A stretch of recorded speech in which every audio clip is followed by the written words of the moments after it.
Episode 5, the VFW Bingo Blowup. Saturday afternoon, the garage had that easy, slow heartbeat it got on good days. The door was up, the breeze pushing warm air across old boxers and the lawnmower, and Alan Jackson hummed from the radio like a friend who never left. Frank sat in his lawn chair with a cooler by his boot and his battered FF Tunes playlist binder open on his lap. He flipped past 90s country bangers only, rubbed at a fingerprint on the plastic sleeve, and smiled to himself. Hudson crouched on the steps, filming Larson, the bulldog, with saintly focus. The dog was sprawled on his side, jowls quivering with each snore so loud an empty can on the cooler buzzed along. Comment section is gonna love this, Hudson whispered to the camera. Live from Frank's place. Bulldog earthquake. Harry stood at the workbench, bracing a crooked little birdhouse with one hand and sanding it with the other. Pencil behind his ear, he had the look of a man doing something because it passed the time and time had plenty to spare. Then Diane marched in with a cigarette and a decision. She didn't knock, she never did. All right, she said, voice like a car door slamming. Tonight, we're going to the VFW Bingo. It's tradition, it's for a good cause, and I am the luckiest woman in Barton County. Frank didn't look up right away. He slipped a page protector back into the binder, closed it, and set it on the cooler. Mom, the only thing you're lucky at is running out of smokes when the gas station's closed. I win at bingo, she shot back. I always have, and I always will. Ricky drifted in from the driveway as if summoned by the word tonight. Shirtless, flag tattoo bright on his arm. He twisted the tab off a fresh beer. Mamaw, the bingo queen, he said, grinning. Now this, I gotta see. Hudson perked up. Can I film it? I'll blur faces. Bingo with Mamaw is gonna crush. You're sitting by me, Diane said, tapping Hudson on the shoulder like knighting him. You're my good luck charm. Frank tipped his beer can toward his son. Congratulations. You've been drafted. Harry took a sip from his mason jar and shook his head slowly. If a frog had wings, it wouldn't bump his ass, he said. It'd still land at bingo. He set the birdhouse down and blew a line of dust off the roof. Larson lifted his head, blinked with ancient wisdom, and sighed like the conversation personally inconvenienced him. The VFW hall met them like a wall. Smoke, hot dogs, beer that tasted like old friends, and the buzz of 200 bingo cards being shuffled into place. Folding tables in rows, metal chairs scraping the scuffed floor, old flags on the wall, and a plastic sign above the bar that read "Pull tabs, put the post." Someone had taped a handwritten note under it. No, IOUs. Diane breathed deep. Smells like victory. Smells like arthritis and hot dogs, Harry said, squinting. Better pay my water bill.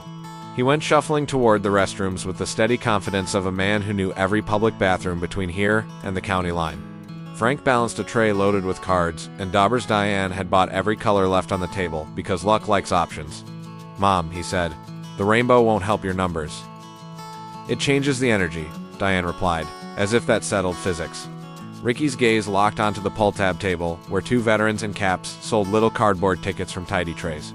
Y'all don't wait up, he said, and drifted off like metal to a magnet. Marty and Cheryl Ann arrived right behind Doug. Marty already had his guitar on his shoulder, apologizing as he walked. I won't play during the games. Maybe. Probably. Cheryl Ann smiled, sorry at everyone on principle. Doug wore his hat and the proud look he got before bad ideas. Heard there's a system to bingo, he told Frank. It's all frequency. You map the calls. The system is numbers in a cage, Frank said. Larson went submarine under the table, drape, and parked under Diane's chair. Tongue out, nose twitching at every pretzel within 2 chairs. The caller, a sturdy man with a voice like a muffler and the patience of a stone, tapped his microphone. Cards ready. Warm-up game is a straight line 5 in a row. Eyes on your own cards. Diane, she snapped. I know the rules. Then stage whispered to Hudson. They're scared of me because I win. Hudson angled his phone low for a wide establishing shot. Episode 5, he breathed. VFW Bingo Blowup. Mamaw chases destiny. B12, the caller said. The room answered with 100 soft thunk sounds as daubers hit paper. Diane slapped her card so hard she almost ripped it. Knew it, and 40. Frank marked calmly, honest, and patient. Slow is smooth, he told Hudson. Smooth is fast. G58. Gimme a 69. Ricky yelled from the pull tabs, and the hall groaned in unison. He lifted a new strip like he'd been absolved of sin. One of the vets slid him another, smirking. Careful, son. The hall's got humor, but the caller don't. 23, the caller droned. Diane leaned forward, eyes narrow. Call, I, 23 already. You always skip I, 23, I, 23, the caller repeated, without looking up. Diane gasped in triumph. See, I manifested it. Frank hid his smile behind his cam. You and your energy. Under the table, Larson inhaled a pretzel and sneezed. Dauber missed across Diane's purse. Hudson snorted a laugh and caught it on camera. By the third game, Diane simmered at a boil. He's skipping my numbers. He always does this. Mom, Frank said, you've said always about 6 different things tonight, because I'm correct 6 times. Doug slid into the seat beside her with a brand new card. Tracked the calls, he whispered. Odds say N, 31 is due. N, 31, the caller announced. Doug's eyes went round. You see that? It's bingo, Frank said. Every number is due eventually. Harry emerged from the hallway, hands in pockets, looking relieved. Miss me, how was the water bill? Frank asked. Paid in full, Harry said. Rates went up. Between rounds, Ricky strutted back with a wad of pull tabs fat enough to start fires. Okay, he said, fanning them. Don't freak out, but I'm pretty sure I'm printing money. 20, 50. Free beer voucher. You've got the devil's luck, Diane told him, not taking her eyes off the card. America's luck, Ricky said, flexing his tattoo. This arm paid for itself tonight. G, 60, the caller said. Frank marked with the same deliberate hand that had flipped 1,000 bar burgers. Don't spend it all there, champ. I'm reinvesting, Ricky said, head already turning back to the table. Gotta strike while the iron's shooting confetti. Printing money, Diane hissed. Meanwhile, I'm carrying this whole family to victory. The caller looked up for the first time. I can hear you, he said, voice flat. I hear everything. Under the table. Larson's nose located a paper plate and he inched it toward his mouth with the diligence of a bulldog safecracker. The plate vanished, soft crunching noises following. Mrs. Kincaid from the HOA slipped in like a rumor and posted up near the pull-tab table. Filming vertically with the stern air of someone taking evidence, she nodded at Frank as if filing him under repeat offender. Lord help me, Frank muttered. I, 29, the caller said. Diane sucked in air. 1 away. N, 36. She hovered her dauber. 1 away. G, 48. Bingo. Diane screamed, chairs screeching back. The hall froze. Forks hung in the air like the world paused. Mid-bite the caller pointed. She hustled to the stage with the ceremony of a coronation, card held high. He bent over at once, twice. Looked up, ma'am, he said gently as a brick. That's 4 in a row. Warm-ups require 5. It's a line, she insisted. It's a short line. It counts. Something tittered in the back and came forward in a wave. Ricky fell onto his knees, laughing so hard he wheezed. Frank stifled a sound that might have been compassion or might have been a dying lawnmower. Hudson whispered into his mic, and there is the sound of a dream collapsing. Diane's cheeks went brake-light red. You set me up, she told the caller. You set me up, she told Frank. And you, she told the ceiling. You too. Harry raised his jar like a toast. Should have stayed home, he said. Lon doesn't argue back. Don't you start, Diane snapped. Right then, Larson threw his bulldog head back and let out a long, soulful aroo. Suspiciously like Biengu, the place broke. Even the caller's mouth twitched. The spiral had momentum now. Ricky swaggered to the bar and bought a round for 2 old vets with his free beer voucher and some winnings. Doug lunged for a tilting tray of nachos to be helpful and instead created a cheese avalanche that oozed across the aisle with the gravity of a slow comet. Marty couldn't help himself. He picked a gentle run of friends in low places, and 2 vets on bar stools harmonized without moving their faces. The caller slammed the mic. No music during games. It's medicine, Marty said. Save your medicine for intermission. Diane jabbed a glitter dober at Ricky. You distracted him on purpose. How? Ricky said, arms wide, beer in one hand, luck in the other. By being handsome and shirtless, guilty. Guilty of public nuisance, the caller muttered. B, 15, he tried again. But the room was a human weather pattern now, and nobody could hear him over the laughter and the nacho tragedy. Mrs. Kincaid filmed from 3 angles like Spielberg capturing a tornado. Finally, the caller lowered the mic like a judge setting down a gavel. That's it. Bingo's over. Payouts are closed. This table, he gestured vaguely to include all of them. The bulldog. And possibly the state of Kentucky is banned, until you learn manners. A veteran in a Vietnam cap shook his head, smiling. Best $5 I ever spent, he told his friend. They spilled into the night like a parade that lost the map. The air outside felt new and clean. Diane stomped toward the truck, clutching her losing cards like a court case. Ricky's pockets jingled with cash and vouchers. Doug wore 2 Galapagos stuck to his shirt and didn't notice. Marty cradled his guitar like a baby. Cheryl Ann apologized to the streetlights. Mrs. Kincaid walked past them, murmuring, for documentation, to no one. Harry breathed deep and looked satisfied. "Time to pay my water bill," he announced, and ambled toward the side of the building as if the VFW had a satellite annex restroom in the shrubbery. Hudson walked backward, filming, keeping everyone in frame. "Dad," he said, closing thoughts. Frank considered, chin tilted. "Your mama lost at bingo. Your Uncle Ricky won a war against cardboard. We fed your dog enough floor snacks to winter a bear, and your grandpa paid utilities twice. I'd call it a full evening.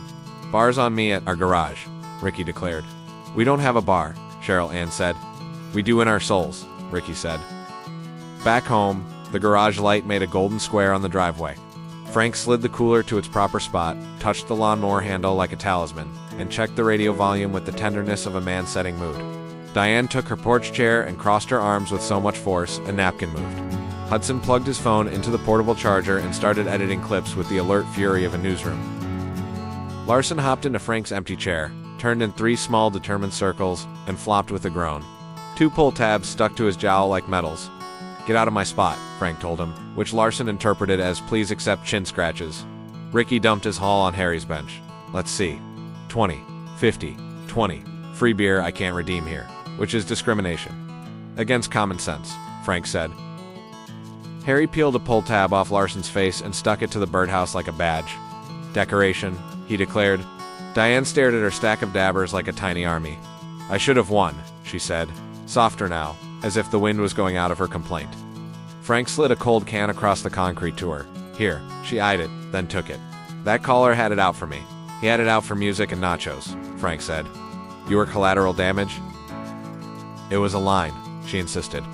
4 is practically 5. That's not how lines work, Hudson offered without looking up. Diane squinted at him. "Hush." Ricky lifted a can like a preacher. "A toast," he said, "to Mamaw, queen of almost." She didn't throw the can at him the way the universe expected. She clinked it instead, grudging. "2, almost," she said. "And 2, next time. If we ain't banned forever." "Church bingo," Cheryl Ann suggested hopefully. Frank, Ricky, and Harry answered together. Muscle memory. "No, it ain't." Marty fingerpicked a gentle pattern. Nobody stopped him now. Frank drifted to the corner where he kept the good stuff hidden in plain sight, behind a box labeled "Christmas Lights Do Not Touch." He unscrewed a bottle of whiskey, took a long pull that warmed him from throat to toes, and thumbed through the FF Tunes binder until he found the page he wanted. He tapped the speaker.